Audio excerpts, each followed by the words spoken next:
Okay, here is my robot.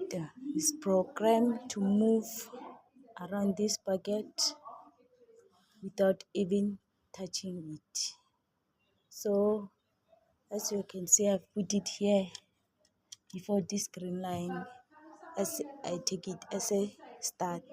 So it also should finish here on this green line.